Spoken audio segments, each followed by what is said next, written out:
This is one disease in which age is such a major determinant. If you're old, you are more likely to get severe disease, you're more likely to die.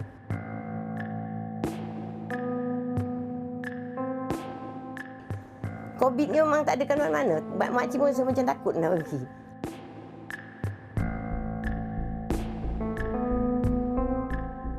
Saya takut bila kata tak diperlukan sangat, bila ekonomi kita down, kena buang kerja. Itu aja yang saya takut.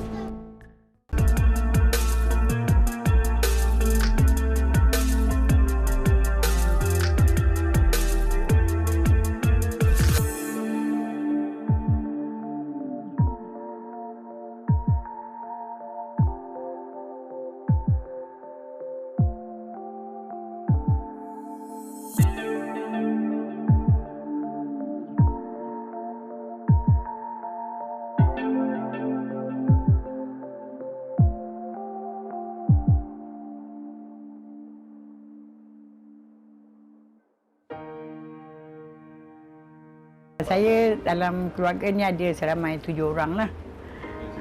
So, termasuk cucu. Saya tak kerja dah, suri rumah.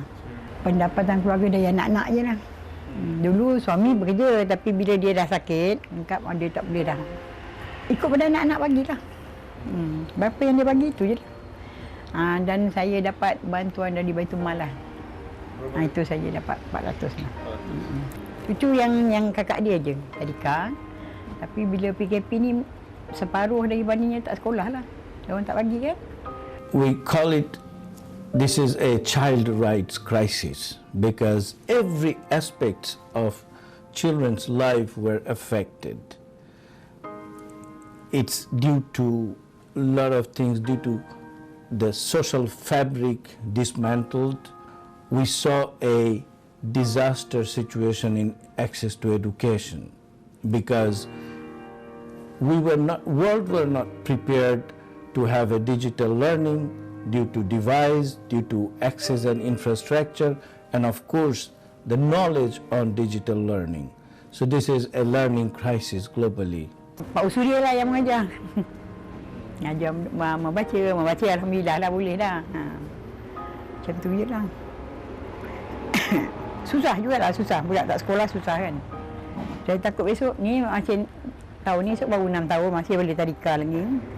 Takut nak pergi kerja satu tak boleh nak mira nak apa kan.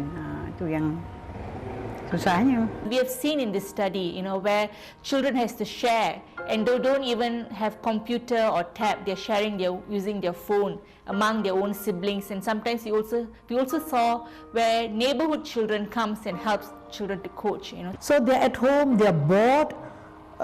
Some of them could be very naughty as well.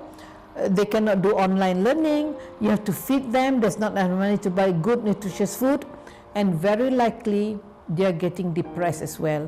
And many pediatricians are already talking to me. We must do some longitudinal study to assess and measure the mental health impact on children with this lockdown, especially children in low-income families who have to stay at home but having no access to online learning and having many other. I think we will see 2-3 years down the line a lot of mental health problems. It's very worrying, very worrying. Yeah. Pendidikan, agenda kerajaan pada waktu itu dah tukar semua secara online. Okey, jadi kita nampak ada isu-isu yang famous lah dari segi data, dari segi pencapaian dan sebagainya. Okey. Tapi sebab masyarakat masih memikirkan bahawa pendidikan adalah tanggungjawab satu agensi, dia tidak nampak pendidikan sepanjang COVID yang kita tak tahu berapa lama ni juga adalah tanggungjawab mereka berada di sekitaran, datuk nenek, kalau ada orang gaji, ibu bapa, sebab inilah tempat untuk mendidik habit yang baru, tata cara yang baru, adab yang baru. Jadi bahagian ini yang patutnya difokuskan sebagai pendidikan di samping aspek penjimatan, keuangan dan sebagainya. Yang tu saya tak nampak lagi sebab kita masih lagi fikir mesti pergi sekolah.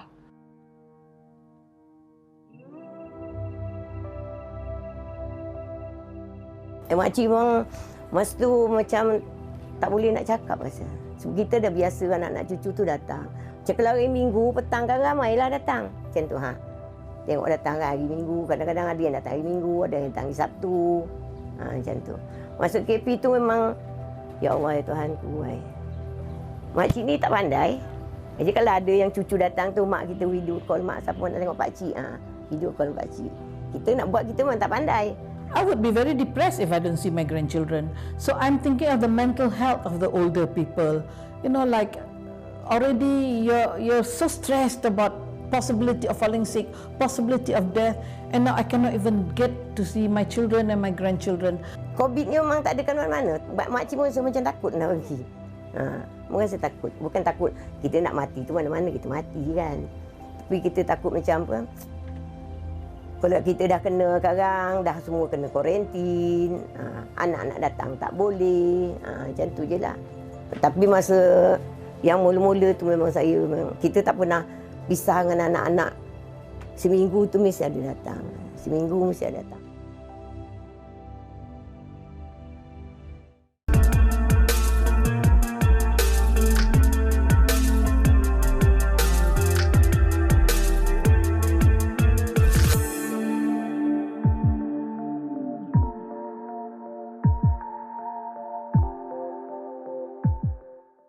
Yang masa COVID tu memang rasa macam tertekan jugalah, dik.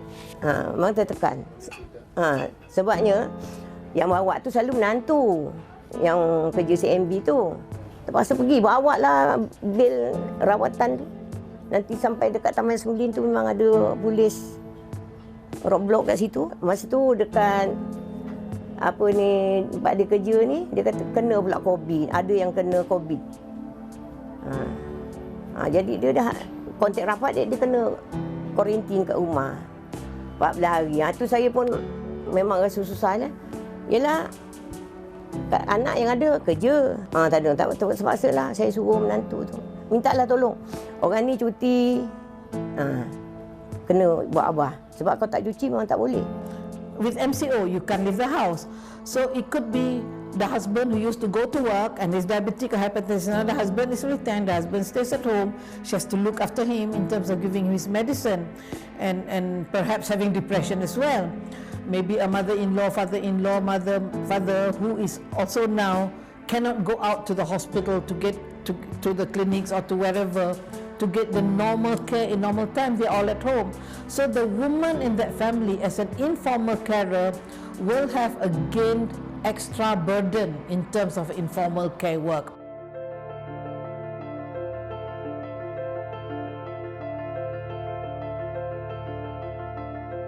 Ekonomi kita parah. Memang parah sangatlah.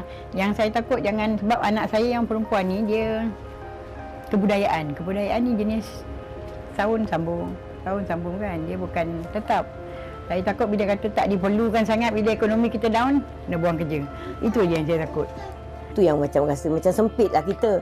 Sebab kita pun dah tak menjaga cucu. Dulu kalau kita menjaga cucu, adalah sumber kita, entah anak-anak bagi kan. Yang tu bagi 300. Jaga anak dia, dalam makcik dalam sebulan tu makcik dapatlah 1,000 kan. Untuk bagi sikit. Jadi bila dah macam ni, macam bulan ni kosong je lah. Dah 2 bulan ni kosong lah. Tak ada. Budak pun tak sekolah. Kalau sekolah memang letak sini. Because of the low, reduced income on the families, due to the lack of access or reduced access for quality food, malnutrition went high globally. Pengambilan protein berkurangan, pengambilan buah-buahan berkurangan, pengambilan mi segera naik. Bila income jadi kecil, so you optimize your makanan. Berbelanja di rumah pun kita kena, maknanya daripada dulu kena separuh tu kena hilangkan lah. Makan tu tak adalah orang kata nak makan macam dulu lagi. Apa teringin nak makan kita boleh beli, sekarang tak boleh dah. Beli benda yang perlu, maksudnya apa yang boleh tahan. Telur, sardin, ikan bilis. Itu standby banyak kat rumah. Kurangkan macam kita nak beli lauk-lauk basah kat luar tu tak adalah. Nak beli yang orang kata mewah-mewah sangat, nak beli ikan pun tahulah sekarang harga macam mana kan. Ikan kembung pun dekat RM20. Jadinya nak beli macam mana?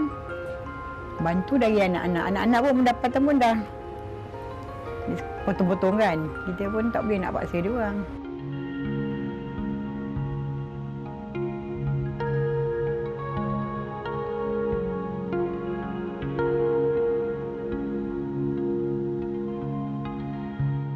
Ada juga bantuan. Tak ada. Tak ada. Tapi dia bagi bantuan makan je macam tu. Di BKL dia bagi 100 gitu. Ada yang kerajaan bagi tu dapatlah 1,000 tu kan, dia bagi tu. Tu adalah dia bagi. Ini COVID ni dia BKL bagi kita percuma. Percuma daripada bulan 3, bulan 4. Dia bagi kita tak payah-bayar lah. Apa yang nak bagi tu kita kumpulkan, kita agi-agi lah. Cuma yang tersangkut macam duit air, duit rumah okeylah kerajaan stop dulu kan. Duit api macam tu je lah. Macam makan adalah NGO bagi kadang-kadang beli beras kan. Telur adalah, minyak keperluan lah. Baitul-Mal ada, itu tiap-tiap bulan dah. Sejak suami sakit tu, lepas tu dia datang rumah, dia tanya tengok cucu saya bela kan. Lepas tu dia bagi tu. Untuk suami, sebab saya dengan suami pun ada sakit, dia bagi kan, semua dia datang. Lepas tu dia bagi bantuan perubatan untuk alat-alat suami lah. Bantuan kerajaan yang biasa tu yang dia bagi tu, PPN apa? 1,200, makcik kalau 1,200, makcik yang penting rumah, api, air. Memang makcik simpan tu. Makcik ambil dia pencen kan, itu makcik simpan tu. 400 tu makcik simpan. Kalau pergi ke pencen tak cukup dek. Kalau makcik rasa makcik nak macam, kalau bantuan macam dibeli barang-barang macam ni, mungkin kalau kita minta Baitul-Mal, katakan Baitul-Mal ada, kalau kita minta makanan, dibagi makanan macam susu, macam tu. Tapi kalau dia bagi kita lah macam 200 ke sebulan, kita pun boleh nak apa, macam-macam lah kita boleh nak beli kan. Kalau dia bagi 200, kita boleh tambah nak beli sayur sikit ke, macam tu.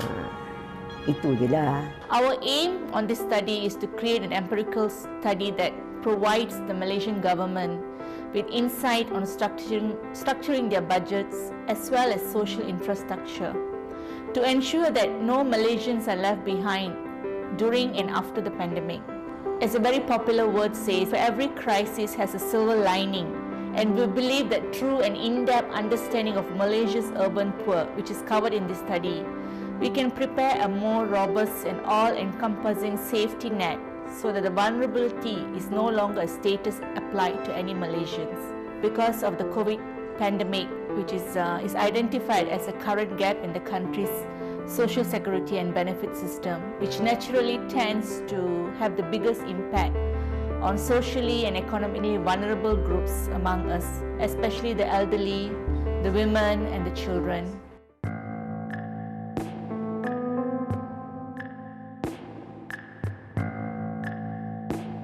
This is one disease in all my medical practice. This is one disease in which age is such a major determinant. If you're old, you are more likely to get severe disease, you're more likely to die. In fact, I think in America they did a study in the age of 65 to 74. It's like 90 times more. After 75, it's 220 times more of death if you're old, you know. And if you have comorbidities, that's even worse.